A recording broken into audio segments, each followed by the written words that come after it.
Hello students, हम लोग Aquinas पे चर्चा कर रहे थे। कल हमने शुरू किया था एक्विनास, और एक्विनास मैंने बताया था आपको कल कि प्लेटो और अरस्तु के बाद में एक्विनास आते हैं। तो इनका समय जो रहा है 1225 का समय रहा है, काफ़ी प्राचीन कह सकते हैं हमको। तो इनके विचार जो है प्राचीन काल के रहे हैं, और इस प्राचीन विचारों में इन्होंने अपने विचार किसी एक विषय पर केंद्रित नहीं किए। इन्होंने अपने विचारों में उन राजनीतिक विचारों को सबका समावेश किया जो उस समय मौजूद थे। और जो इनका समय रहा है जैसे 1225 ईस्वी का, तो उस समय राज्य, सरकार, शासन, शासक, ये सारी बातें इन्होंने अपने विचारों में समाविष्ट की। क्योंकि हम जानते हैं कि राजतंत्र से पूर्व धर्मतंत्र था, धर्म ही प्रधान था और धर्म के अनुसार ही समस्त कार्यों को पूर्ण किया जाता था। और इसीलिए एक्विनास के विचारों में कहीं ना कहीं धर्म का प्रभाव हमें दिखाई देता है।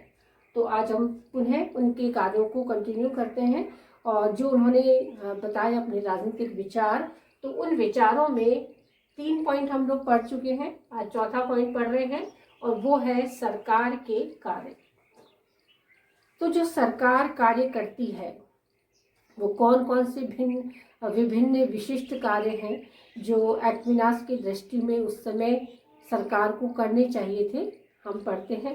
क्योंकि वर्तमान में हम देखते हैं कि राजनीति विज्ञान विषय का इतना विस्तार हो चुका है और इतनी समृद्ध स्थिति में है शासन और सरकार और उसके कार्यों की, हम यदि लिस्ट बनाते हैं तो वो लंबी होती चली जाती है। लेकिन उस समय में जो एक्विनास ने सरकार के कार्य निश्चित किए वो कुछ सीमित थे, और उन सीमित कार्यों को हम पढ़ते हैं। कि जैसा एक्विनास ने बताने का प्रयास किया कि एक सरकार को इस बात का पूर्ण ध्यान रखना चाहिए कि जनता जो है बहुत अधिक जनसंख्या ना हो, क्योंकि नियमितता और नियंत्रण जो है वो बहुत ही आवश्यक है। कि यदि सरकार इस बात पर विशेष ध्यान देगी कि सरकार नियमित रूप से दौरा करे, और यदि ये जानकारी हासिल करे कि जनसंख्या वृद्धि बहुत अधिक ना हो, क्योंकि बहुत अधिक वृद्धि की वजह से बहुत सारी समस्याएं भी उत्पन्न होगी, और उन समस्याओं को नियंत्रण में कौन रख सकता है? एक्विनास की दृष्टि में सरकार रख सकती है। इसलिए उसे जनसंख्या नियंत्रण पर विशेष ध्यान देना होगा। सरकार के कार्यों को वो बताता है कि सीमाओं की रक्षा करना, कि जो भी उस राष्ट्र की सीमाएं हैं, राज्य की सीमाएं हैं, उस राज्य की सीमाओं को पूर्ण रूप से सुरक्षित रखने का कार्य भी सरकार का ही महत्वपूर्ण कार्य होता है। तो उस कार्य को वो पूर्ण चेष्टा से उसको पूर्ण करे। चोर और डाकुओं का उपद्रव हमेशा हो सकता है, कि कहीं भी जब हम गृह समस्याओं की बात करते हैं तो सीमाएं तो हमने सुरक्षित कर ली, लेकिन चोर और डाकू और जो आंतरिक उपद्रवी तत्व है वो तो अंदर ही रह गए। तो वो जो उपद्रवी तत्व है उन सब की से भी जनता की रक्षा करना किसका कार्य है? सरकार का ही एक प्रमुख कार्य है कि इन लोगों से भी सामान्य जनता की रक्षा सरकार करे। सरकार का एक मुख्य कार्य है मुद्रास्फीति, कि मुद्रास्फीति इस प्रकार से चलनी चाहिए कि सामान्य जन आसानी से उसका प्रयोग कर सके और अपनी जो मुख्य ज़रूरतें हैं उन समस्त ज़रूरतों का वो पूर्ण करे। और मुद्रास्फीति फ्लोइंग कैपेसिटी में होनी चाहिए, कि यदि उसका फ्लो आगे से आगे चलता रहेगा तभी वो मुद्रास्फीति एक अच्छे स्टैंडर्ड को मेंटेन कर पाएगी। और इसीलिए मुद्रास्फीति का मुख्य जो फ्लो है वो है डे टू डे की जो चीज़ें हैं, जिसमें भार तोल की बहुत ही मुख्य आवश्यकता होती है। हमारी दैनिक उपयोग की जो चीज़ें हैं जिसमें भार तोल परफेक्ट होना चाहिए, कि यदि उपयुक्त भार तोल का जो कार्यभार है या जो भी व्यापार चल रहा है उन व्यापार में भार तोल को मुख्य रूप से विशेष तरीके से उसमें कहीं कोई गलतियां नहीं हो और सही ढंग से वो तोला जाए, तभी एक निश्चित विशेष मुद्रास्फीति बनी रहेगी। सरकार के कार्यों में एक्विनास एक मुख्य कार्य को जोड़ते हैं और वो कार्य है दंड और पुरस्कार की। यदि कोई व्यक्ति या कोई संस्था या कोई समूह यदि लगातार सरकार के कार्यों का उल्लंघन कर रहा है तो सरकार के ऐसे कार्यों को रोकने के लिए उसे दंड देना चाहिए। लेकिन यदि कोई व्यक्ति या समूह या पूरा एक संस्था बहुत ही बेहतर कार्य कर रही है तो उसे पुरस्कारों से भी नवाजा जाना चाहिए। यदि दंड और पुरस्कार प्रॉपर मिलेंगे सभी व्यक्तियों को तो जनता में एक प्रकार की शांति रहेगी और उसी शांति की वजह से सारे कार्य बहुत ही अच्छी तरीके से पूर्ण हो सकते हैं।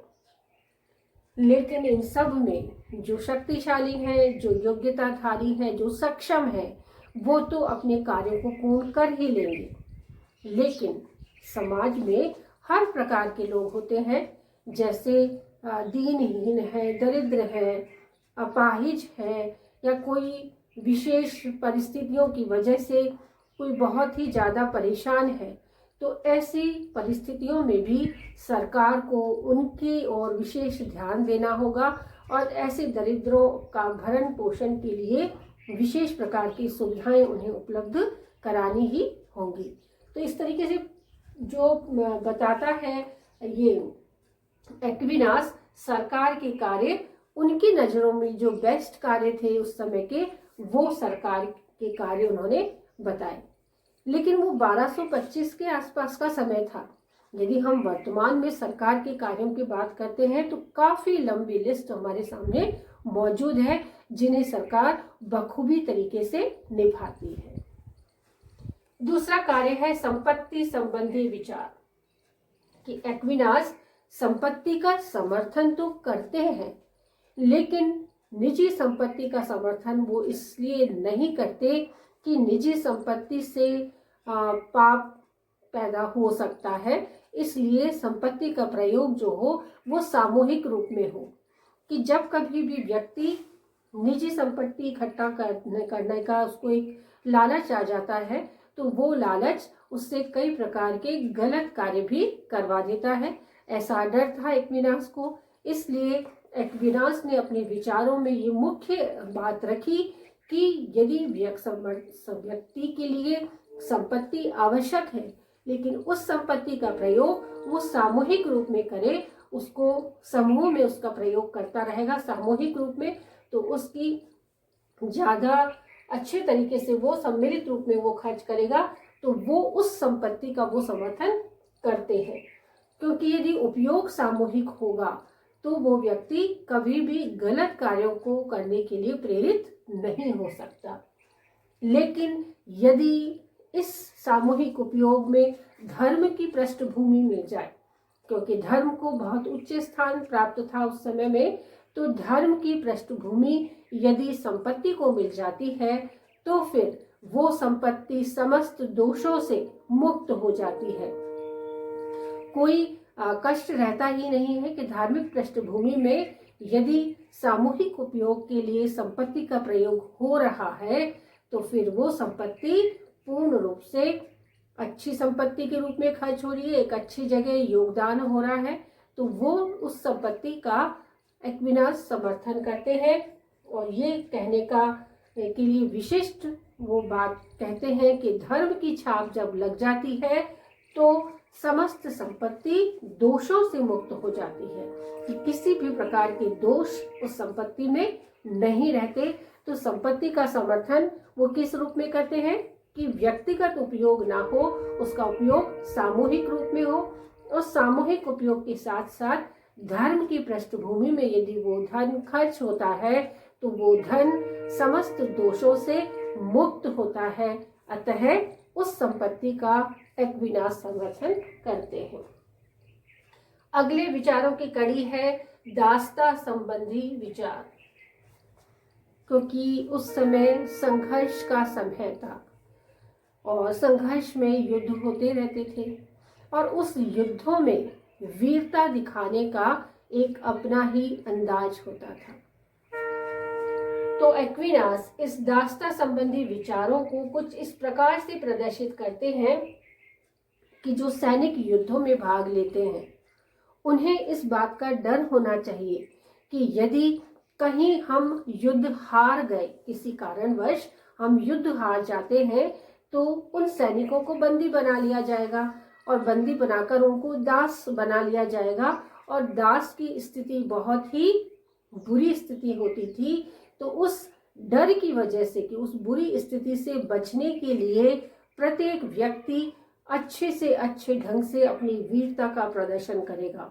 उस डर, उस भय के कारण ही वो साहस और वीरता से युद्ध लड़ेगा और साहस और वीरता से युद्ध करने के बाद वो क्या होगा, अधिक साहस का परिचय दे पाएगा। ऐसा एक्विनास का मानना था कि यदि डर ना हो तो जो सैनिक है युद्ध करने में, जो सैनिक भागीदारी अपना रहे हैं, वो उस युद्ध को हल्के में ले सकते हैं।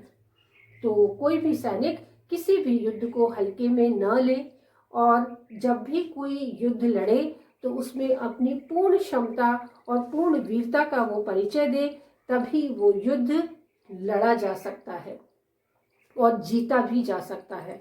और जीत की खुशी का जो उन पे एक जुनून होगा, वो उस वीरता का और साहस का परिचय देगा।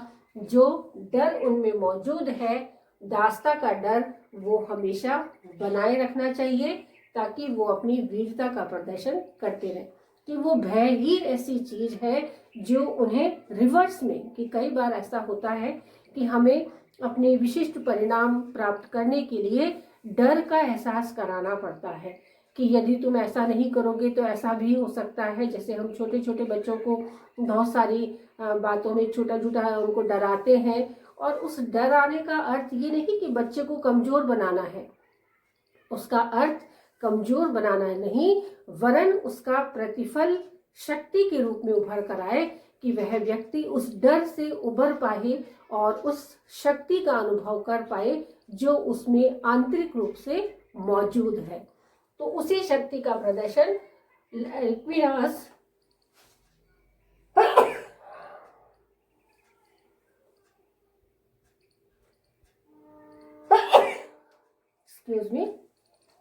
कि उसी शक्ति का प्रदर्शन एक्विनास अपने दास्ता संबंधी विचारों में करते हैं कि डर से ही सैनिक उस भय को हरा सकते हैं और वीरता और साहस का परिचय कर सकते हैं।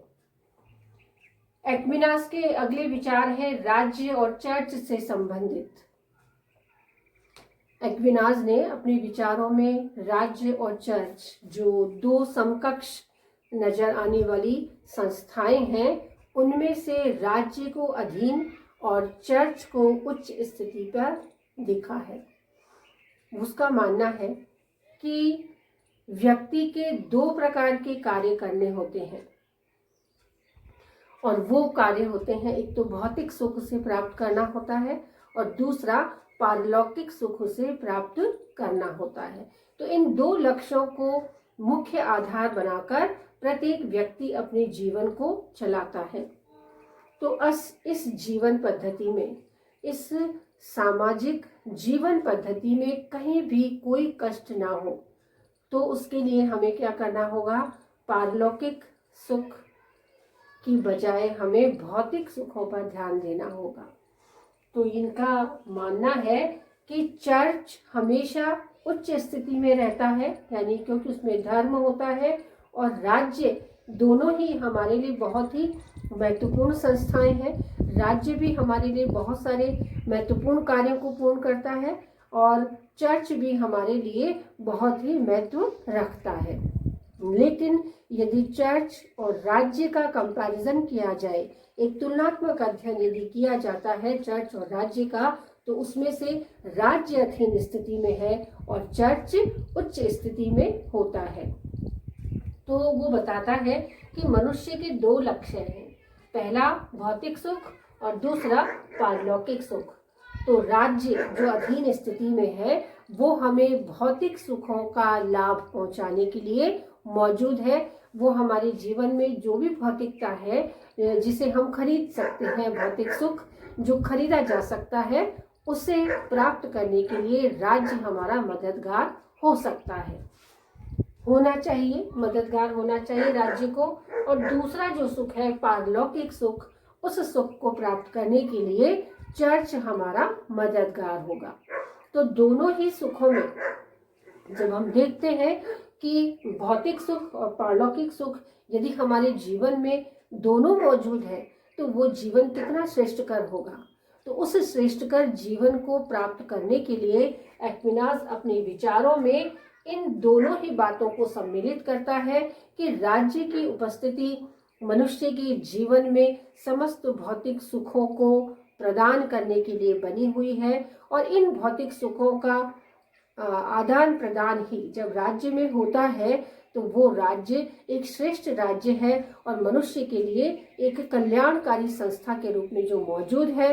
और वो यदि वो जीवन में, मनुष्य के जीवन में, मानव के जीवन में इस रूप में उपस्थित है और वो कुछ कार्य करके उसका जीवन को और बेहतर बना देता है, तो वो श्रेष्ठ जीवन एक राज्य के द्वारा ही पूर्ण हो सकता है और वो सुख कहलाएगा भौतिक सुख।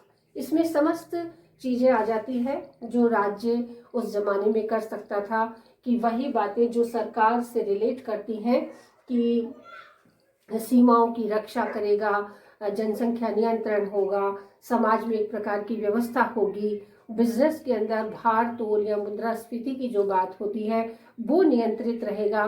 तो ऐसी सारी बातें, दंड और पुरस्कार की बातें हैं, जो दरिद्र लोग हैं उनके जीवन का उत्तरदायित्व यदि राज्य लेता है, सरकार और राज्य एक दूसरे से संबंधित होते हैं, तो वो यदि समस्त कार्यों को पूर्ण करते हैं तो वो व्यक्ति का भौतिक सुख से दिला रहे हैं, भौतिक सुख की प्राप्ति हो रही है, जो जीवन का एक लक्ष्य होना चाहिए।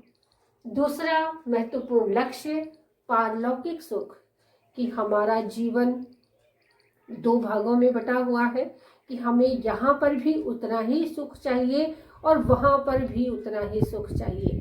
कि जो कर्म हमारे धर्म के अनुसार, कि जैसा हम कर्म करते हैं वैसा ही उस लोक में जाकर, परलोक में जाकर हम उस कर्मों का फल वहाँ प्राप्त करते हैं। ऐसे हमारे धर्म ग्रंथों में काफ़ी जगह उसका वर्णन आता है, ताकि वही बात जो उसने कही थी कि मनुष्य डर की वजह से अच्छे कर्म करने के लिए प्रेरित होता है। कि यदि उस युग में उस स्वर्ग नर्क की बात नहीं होती या पारलौकिक सुख की बात नहीं करते, तो शायद मनुष्य अपराध करने से जो उसे डर नहीं लगता, जो गलत कार्य करने से उसे डर नहीं लगता, वो डर खत्म हो जाता। और जब डर खत्म हो जाता तो शायद वो श्रेष्ठ कार्यों से भी काफी दूर हो जाता, ऐसा एक्विनास का मानना था। तो वो पारलौकिक सुख की बात जब करता है तो पारलौकिक सुख कहाँ प्राप्त हो सकता है? चर्च के हिसाब से हमको प्राप्त हो सकता है, कि चर्च ही वो स्थान है जो हमें पारलौकिक सुख का अनुभव कराता है। क्योंकि हम जब किसी चर्च में, मंदिर में, गुरुद्वारे में, मस्जिद में, जब हम कहीं भी ऐसे धार्मिक स्थलों पर जाते हैं तो हमें एक अलग प्रकार की प्रेरणा मिलती है, वहाँ पर एक अलग प्रकार का ध्यान मिलता है, एक अलग प्रकार का ज्ञान मिलता है। और ऐसे उपरोक्त वातावरण में, ऐसे उपयुक्त वातावरण जिसकी परिस्थितियाँ हमारे ध्यान, ज्ञान, हमारे परिवेश, हमारे आचार विचार सब में परिवर्तन करने में सक्षम होती है, वो वातावरण ही कुछ इस प्रकार का होता है कि हमारे विचारों को और श्रेष्ठ बनाने में वो हमारे सहायक होती हैं। तो ऐसे विचारों को, ऐसी धार्मिक संस्थाओं को उस समय चर्च की बात करता है, क्योंकि अधिकांश जगह या तो ईसाई धर्म है या मुस्लिम धर्म है विश्व में, तो एक्विनास भी चर्च की बात करता है। तो चर्च में क्या है? पारलौकिक सुख का अलौकिक खजाना वो बताता है कि इस अलौकिक खजाने को चर्च के द्वारा पूरा किया जा सकता है। तो वो चर्च ही है जो मनुष्य के दोनों सुख, यानी दोनों ही प्रकार की जो उसके लक्ष्य हैं उस सुख में कहीं ना कहीं प्रेरणादायी बन सकता है और उसकी प्रेरणा लेकर से उसी लक्ष्य को आगे बढ़ाकर वो अपने जीवन की ऊंचाइयों को प्राप्त कर सकता है।